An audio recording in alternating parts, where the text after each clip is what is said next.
Neocolonialismo es la práctica geopolítica que se encarga de utilizar el mercantilismo, clientelismo político, la globalización empresarial y el imperialismo cultural para influir en un país en el que grupos de oligarcas que hablan el mismo idioma y tienen la misma ciudadanía que los neocolonizados establezcan una élite para dirigir las poblaciones y apropiarse de las tierras y recursos que poseen.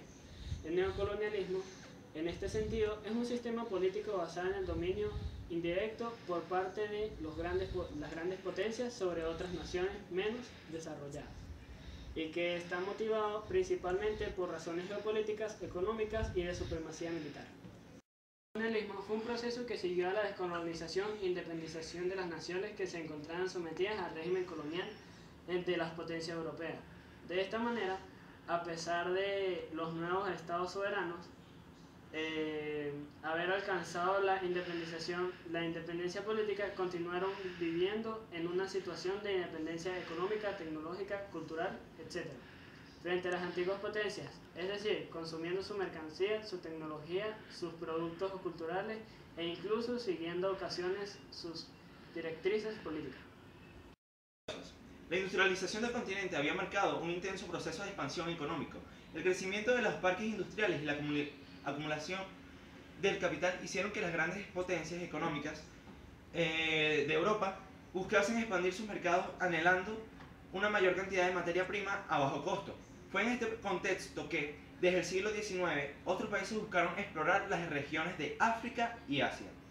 A pesar de tener grandes espacios de dominación, el control de las regiones seleccionadas por el neocolonialismo estimuló la práctica una incitación política fuerte entre las potencias europeas. Los monopolios comerciales mantenidos por las grandes potencias industriales hicieron del periodo del siglo XIX un ambiente lleno de tensión política. Como resultado de la intensa competencia de los países de Europa, el siglo XX abrió sus puertas a la era de la Primera Guerra Mundial.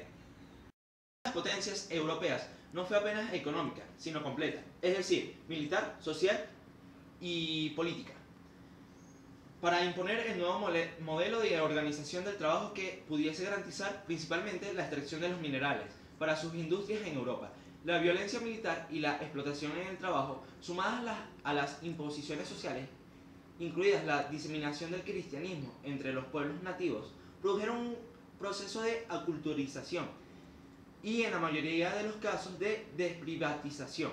En este contexto, la cuestión del neocolonialismo se une la evidencia tanto a la cuestión del subdesarrollo como también del intercambio desigual a nivel del comercio internacional, exportación de materias primas por los países pobres, situación que coloca en desigualdad a los países desarrollados en el hemisferio norte y subdesarrollados en el hemisferio sur. El neocolonialismo puede considerarse como la existencia de derechos de relaciones coloniales, sin que de hecho existan colonias de manera formalizada. Sus características especiales son el predominio del capitalismo del mercado, explotación indirecta y existencia de empresas multinacionales o empresas transnacionales. La transformación de Japón es, por su instantaneidad, uno de los hechos más sorprendentes de la historia. Se puede decir que, en algunos años, Japón adquirió la experiencia que Occidente se demoró varios siglos en lograr. Resistiendo históricamente el proceso de la ocupación desde el siglo XVI, Japón fue capaz de evitar la dominación durante siglos de sus territorios.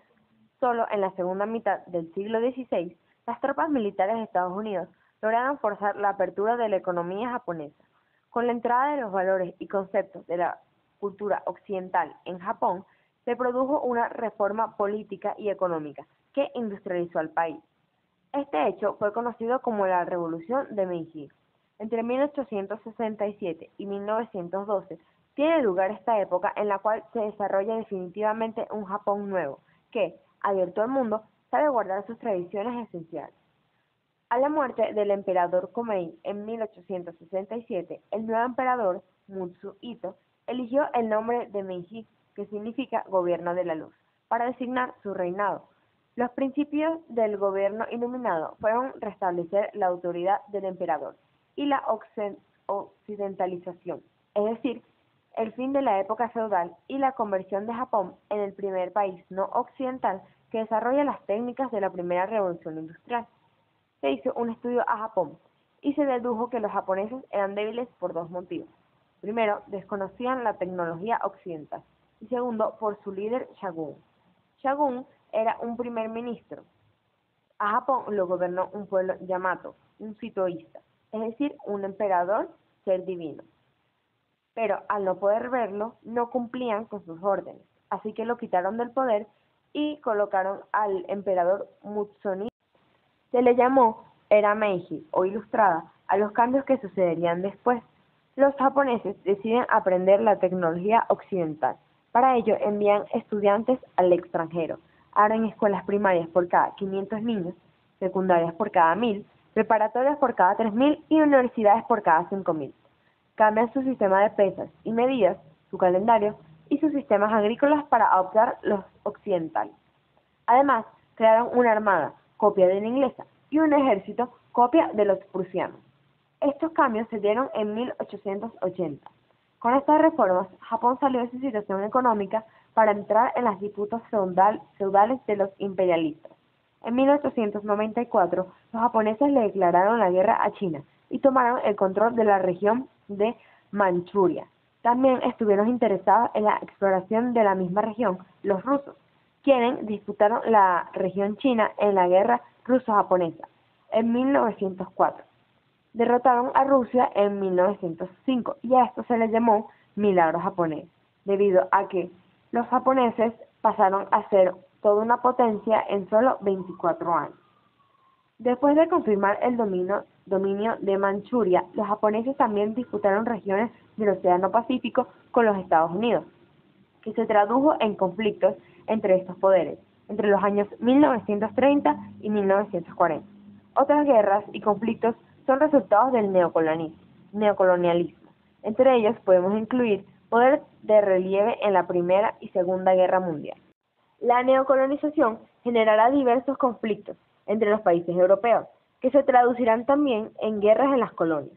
Los límites no están perfectamente definidos y la ocupación militar es condición indispensable para que se reconozcan los derechos sobre un territorio, así que serán frecuentes las pequeñas escaramuzas fronterizas en las colonias. Las grandes potencias mundiales actuales, Estados Unidos, Inglaterra, Francia, Alemania, España, Rusia y otros países del viejo continente, deben su supremacía en materia económica al colonialismo de antaño, pues si no hubieran podido expandir su territorio, buscar nuevas materias primas y tener mano de obra barata, aparte de tener nuevos y convenientes mercados para sus excedentes de producción, no hubieran alcanzado el nivel de vida que hoy en día poseen sus habitantes. Esta es una de las razones de que los países de Europa y Estados Unidos sean los más importantes del mundo. Es un término distinto de imperialismo, pero generalmente van enlazados. Si un país cualquiera tuvo colonias en el siglo pasado, formó un imperio que abarcaba distintos pueblos, pero que tenían las mismas reglas y la misma política de desarrollo. Los gobiernos actuales han aprendido que los mismos códigos no sirven para un país africano como para un país europeo, por lo que si tienen colonias en algún lugar del mundo, no forman imperios, sino que establecen un gobierno con gente del país, aunque con ideas fieles a esta. Existe la posibilidad de que los habitantes del país colonizado no estén contentos con un gobierno establecido por otro país, por lo que se realizan elecciones democráticas, aunque por supuesto gana el favorecido por el país colonizado.